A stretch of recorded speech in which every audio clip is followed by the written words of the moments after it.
You know how we say, we are fine, but the sink is full, the fridge is a chaos, and the dinner, well, it's a mystery until the last minute. Listeners, today I want to slow that down because the kitchen is not just where we chop vegetables or reheat leftovers. It is where our stress, our values, and our sense of enoughness quietly show up every single day. Yeah. Now, if you open your fridge right now, what story does it tell? Are there any forgotten leftovers, or maybe takeout boxes, or carefully prepped meals in containers? Is the table a place where people gather, or just a horizontal surface that catches meal and clutter? Or just with your phones and your laptops and tablets lying down? Listeners, my guest today has a very bold claim that the kitchen can be where global change begins. After 3 decades in the restaurant world, she created My Mindful Kitchen and the 3 ingredient kitchen to help us turn daily food habits into acts of purpose. Her MMK method guides people from change seeker to mindful foodie change maker. She helps families reduce waste, save money, and rediscover joy around the table without asking for perfection. So, listeners, gear up for it because we are going to explore a big question today on the Mindful Living podcast. If the kitchen is a mirror, what is it reflecting back about how we are really doing? Not in a shame way, but in a curious, honest, very human way. So, if you can, take a breath. Now, picture your kitchen as it actually is, not as you wish it looked on social media with all that aesthetics and, beautiful, colorful containers and all. But that exactly is where we are starting from. And listeners, to help us with that, my guest, please welcome Janet Irizarry. So, Janet, welcome to the Mindful Living, and it's really, really an honor to have you here with us. Thank you for having me. I love your introduction. You touched on so many wonderful points. And I feel it, because okay, Jared, it's like a confession for me because initially I never thought, not in fact even kitchen, but your house, your home is not just the physical place that you stay in, or you go back after your work or after your studies, or whatever it is, but the way you keep it is kind of an if it is a reflection of your inner self.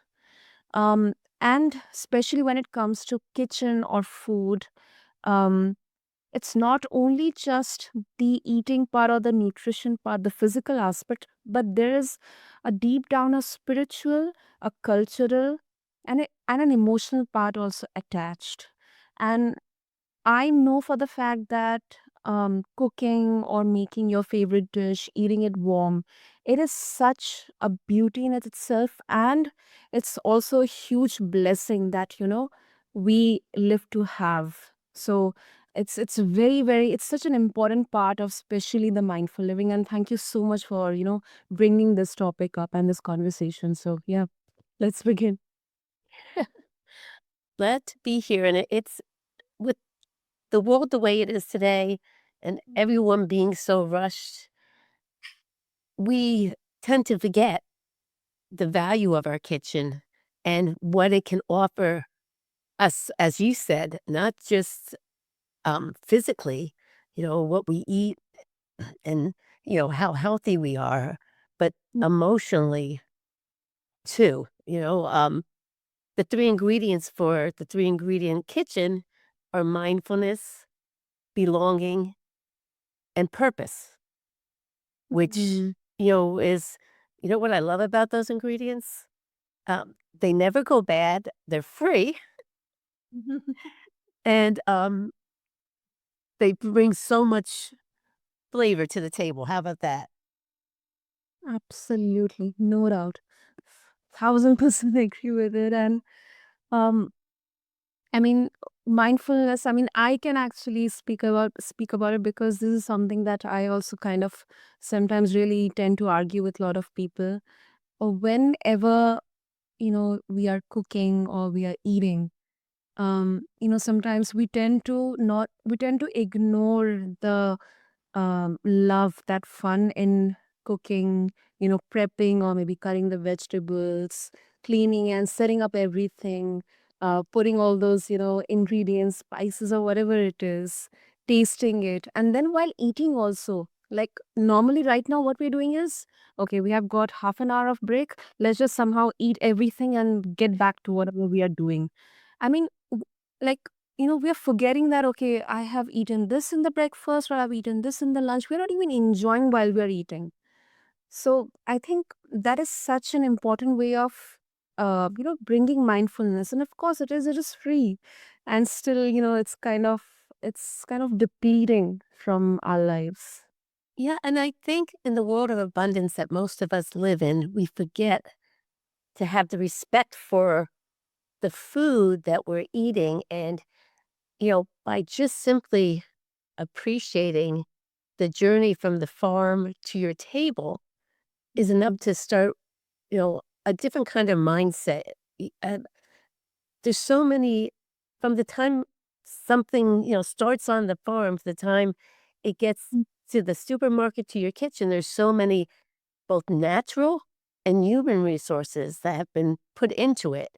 And when you just take a moment to think about that, you can't help but have a different appreciation for your kitchen. And, you know, as you know, that it's not just about nourishing our bodies, it's nurturing our soul.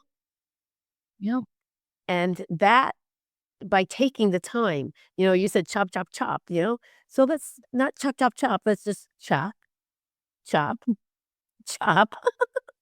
And it's amazing how that can just change the energy in the room. It, it absolutely, no doubt, no doubt. I really enjoy that.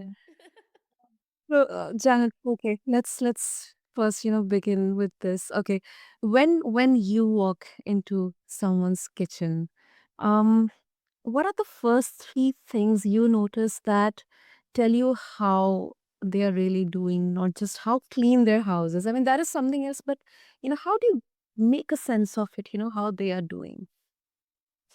Well, once again, I think there's an energy that you feel when you go into someone's kitchen. And, I was in the restaurant business for years and I used the term reading the room. You can walk into a room and just somehow kind of feel what's going on. And the fact is that, once again, this is not about perfection. Hmm. Simply being organized is actually such a stress reliever. Like if I told you, the first thing to do is make sure your refrigerator, your pantry are organized. And most people say, oh, I'm like, takes so much time. Well, Mhm. how much time do you spend thinking about it and how it stresses you? So to take a few moments Mhm. to organize, and it's just amazing how that can lighten the feel of your kitchen. So, Exactly. and once again, it's not by, if you look at my kitchen right now, I'm looking at it right now. Is it clean? Deep down, it's clean. um, and it's lived in. I, had breakfast this morning. My husband had breakfast this morning. There's a couple dishes in the sink, and there's, in my dish drain, there's dishes, and I haven't, emptied the coffee maker. Little things, but basically, if I was gonna go cook something in it right now, I know where everything is. And knowing where things are and what you have available is so important once again. And by being organized, people think, oh my goodness, that takes so much time. But you got to change the mindset and turn it around because it saves you so much time and and it also saves you money. Uh, Mm. that's, rising food costs right now are insane. So, taking the stress out of going to the grocery store and having to worry about how much everything costs, if you know what you have and you're not buying extra, you're not throwing things out, that actually should make you really feel good. Absolutely. Because I don't think Absolutely. anyone really likes to waste. No, no, no, absolutely. There have been, like, I really find interest in watching stuff around it. For example, how creative you can be with, let's say, the vegetable peels, or how you can make a beautiful, a chicken stock using the bones. One day I was watching this video on, let's say, if you have leftover turkey bones, or then the carcass, let's say, how we can make a beautiful chicken stock for a fur. So it's like, these creative stuff which you can add, which actually can save you a lot of money, also reduce wastage, and it can also, I think, bring, make you feel kind, you have had a win today.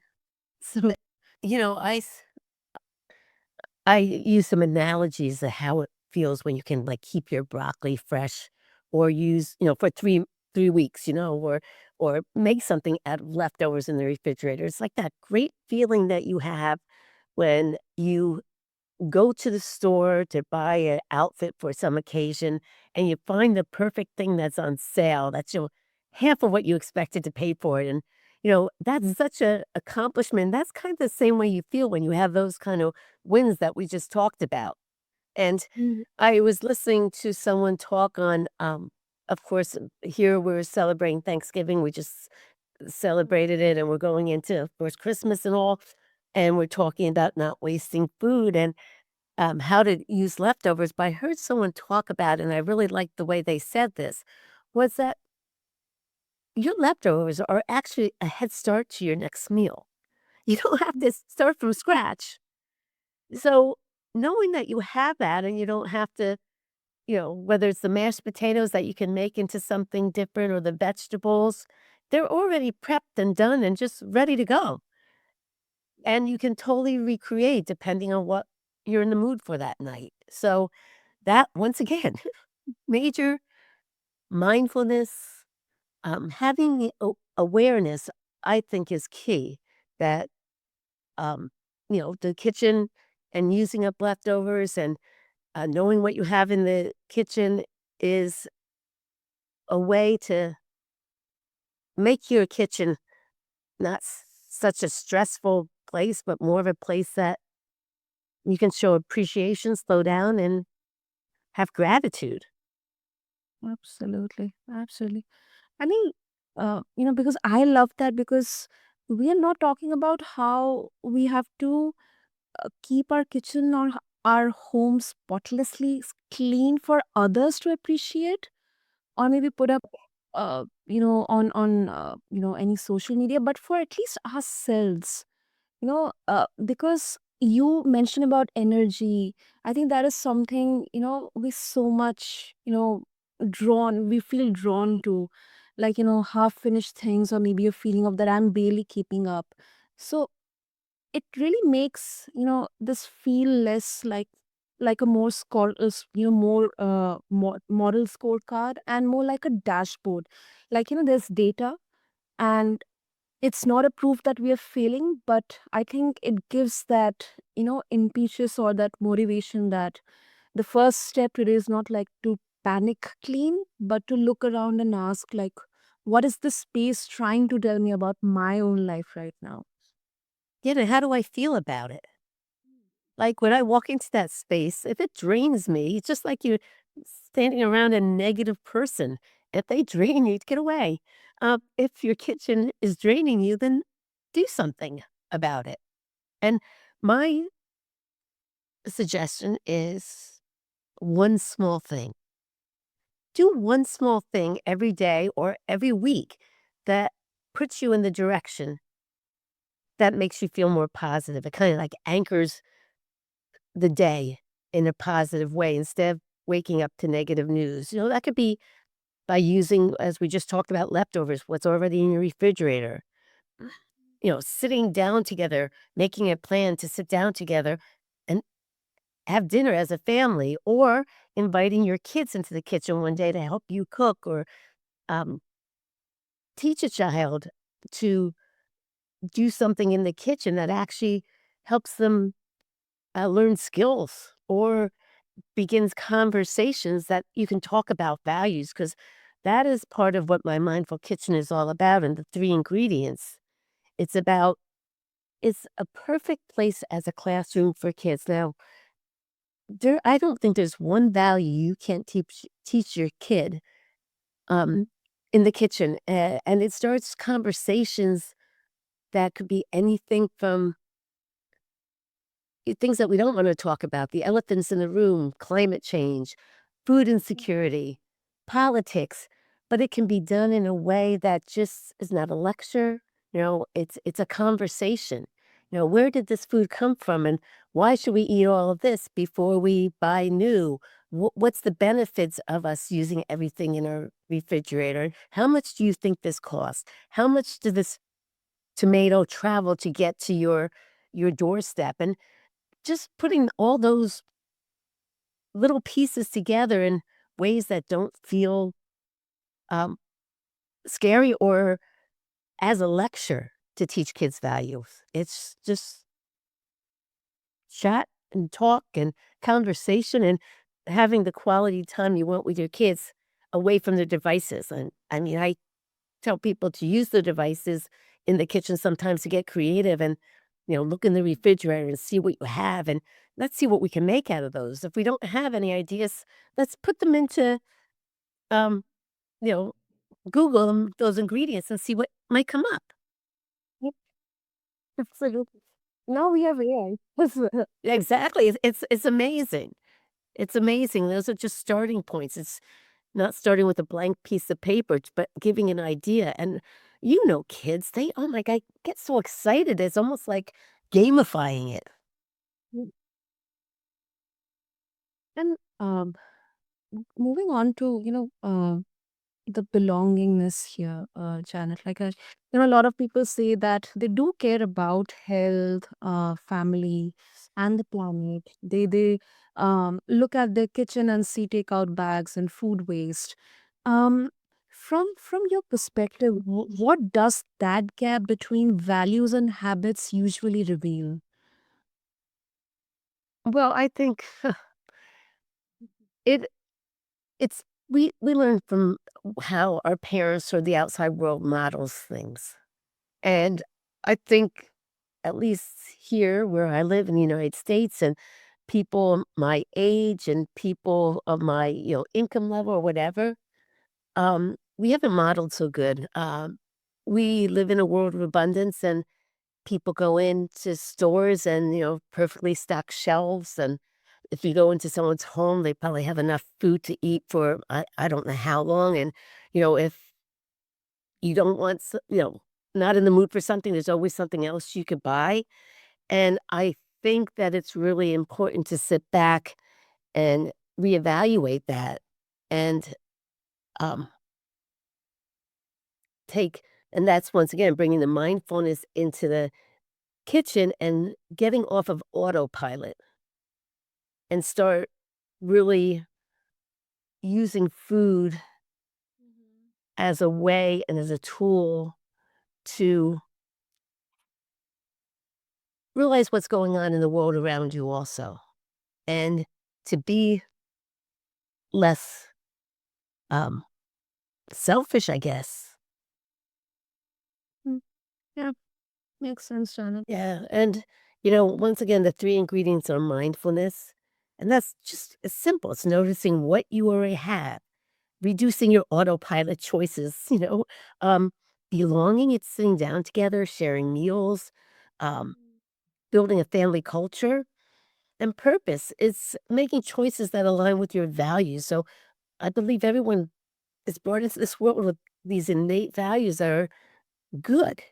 But because we're so busy, and right now with, as you brought out, social media and picture perfect homes and meals, we move away from them. And the kitchen is the perfect place to get back to your values and, you know, care more about people, be more grateful, save money, waste less, care about the planet. You know, it's a beautiful thing. And um, I'll tell you a quick story that I didn't realize it actually. I my mom was a stay-at-home mom, and we had dinner at home most nights. She loved the kitchen, and when I had my kids, you would think I would bring up my kids the same way. But I got into the restaurant business and was, worked a lot. And when um, it was just a totally different feeling. And I didn't even realize it that what I had not given my kids until I read my son's essay he wrote to get into college, which actually Mm. talked about how his mom owned 3 restaurants and his father was in the food business, and yet there was never any food on the table or food in the house or dinner on the table. And I was like, "Oh my goodness." And that's when I started realizing what I had not given my kids and what my mom had. And she had done that unintentionally, but all those things I mentioned to you about what the kitchen can teach and the values and the connection and the conversation, I had, without even realizing, kind of not given to my kids. And that's when I said, wait, there's something much more to the kitchen than just mealtime and the food we eat. Absolutely. That's a very, I mean, thank you for sharing that story, Jan, because sometimes even, children, kids can actually teach us adults a lot. Well, exactly. Oh my goodness. It's a two-way street. And that's so great to be able to be in the kitchen with your kids and hear their perspective too. And that's what they want too. They want to connect. And before we wrap up, Janet, you know, like, do you have like a practical example of, if because now we are talking about, maybe the simplest habits or ways, through which we can actually um, cultivate mindfulness, belonging, and also find purpose in there. Like any practical example of how a family can rebalance kitchen roles without starting a war, or maybe, a couple, both of them are working, uh, you know, especially in homes, where maybe one person or both of them, they have been carrying the entire load for years and years. Any simple way? I think it's a mindset shift to begin with. And once again, it's little things. Uh, I just talked to a mother the other day who says that she doesn't have her kids come into the kitchen because she remembers her mom was like, that was a place she didn't want her kids to be. So, um, and you think you can get more done. Sometimes it's a mindset. Sometimes you think you can get more done without your children. But the bottom line is you're only hurting yourself because it also teaches responsibility. So having the children come into the kitchen and it could be in so many different ways. It doesn't have to be cooking. It could be helping cleaning up, putting away groceries, and not make it a chore, make it a fun time together. Um, I think is really goes to the whole we're so used to being rushed and we just have to think about food differently. I like to say, eat like it matters. And that means to so many different things. Eat like it matters so that, um, you know, it, so everyone, like everyday food stresses can Mhm. be relieved. And it can be whether it's a stress related to food because of prices, whether it's stress related to food because you're wasting it, whether it's a stress related to food because you um, feel like you have to sacrifice quality or guilt about waste or always eating on the run or feeling unorganized, make one small mindset shift or do one small thing. I hate to say we are habitual. And if you can breaking a habit stinks. No one wants to break a habit. But you can't think about it. It means just to make small changes that things start to happen just naturally. Absolutely. No, uh, I mean, personally, I 100% agree with you. I, I mean, I absolutely hate to kind of have food on the run. I always want to sit comfortably, take some time, eat it slowly, chew it, enjoy it, trying to understand how the taste is, what all is there. And many people would find it very, like you take so long to eat this food. I mean, look, I've completed it within 5 or 10 minutes. Then I also, like, my inner self wonders how the hell are you able to complete it within 10 minutes. And I just any kind of distraction. Like, I want to eat my food very properly. You know, one of the things I do is I teach at the Culinary Institute of America, which is a very prestigious culinary school. I don't know if you've heard of it, but it's they have campuses in different areas of the United States and around the world. And I get the students when they're first coming in, and I don't teach cooking, I teach hospitality, but I always talk to them about why they are at the school. And almost every time it is Mhm. because they remember cooking with their mom or their grandma. They have food memories that have just enlightened them, has made them just love food in a way that, um, because they think of it as a connection Mm. and a memory. And, that's what it's all about is using the kitchen and food to make memories. Exactly. Exactly. Oh, beautiful, beautiful. So, of course, Janet, if our listeners, not only the food lovers, but everyone, if they would like to further connect with you, explore more about your MMK method, and seek more wisdom on how they can, bring more mindfulness, more belonging and purpose into their kitchen, their food, what would be the easiest way to connect? There's two things that they could do is they could go to my website, which is mymindfulkitchen.com, and sign up for the newsletter because we have a great newsletter that goes out weekly that just it's tips, it's inspiration, it's a different way of looking at things. I like to say to keep you in a mindful foodie frame of mind. And then the other one is we're on Instagram at MMK Method.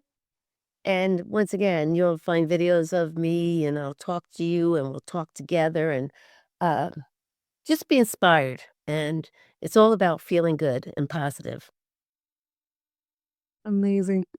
Listeners, as always, I'll have all the details so that you can reach out to Janet and explore more about how to actually cultivate mindfulness into your life through your kitchen, through food.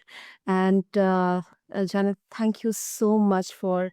I think this was such a beautiful, for me, I think for many of our listeners, a nostalgic conversation, um, and for the fact that our kitchen can reveal a lot, our stress levels or unspoken rules at home,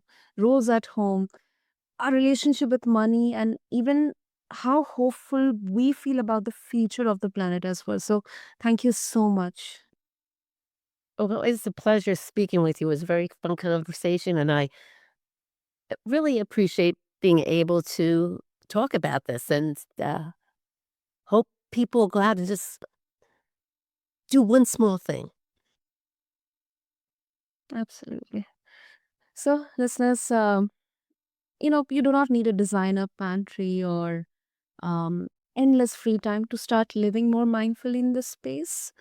Maybe just a small one shift, like a family check in about kitchen roles, or maybe a day dedicated to like a leftover ritual that cuts your food waste, or like choosing one meal a week that feels like a real pause.